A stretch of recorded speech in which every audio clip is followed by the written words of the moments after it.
Before you start working through fires, remember your purpose in doing so.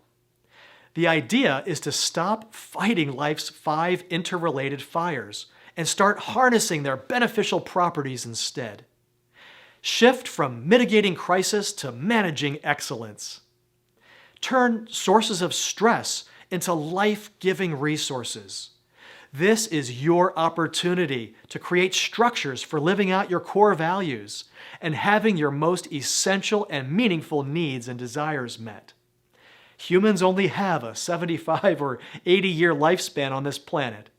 With that limited time, it's critical to figure out what matters sooner than later. Failure is okay. In fact, it's more than okay, it's necessary. But failing forward is what I'm personally interested in doing. Aren't you? If my time in corporate America taught me anything, it's that one can plan for great outcomes. You can get what you want out of a systematic, well-considered, and thorough approach. You can get to where you want to go with a little defining, analysis, scenario planning, and solutions implementation.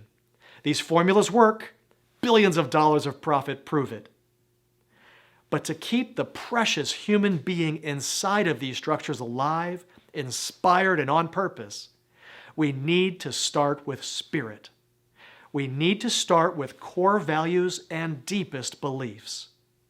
When we inherit our purposes from machine-like, inhuman, and bottom-line driven entities, it can kill our souls.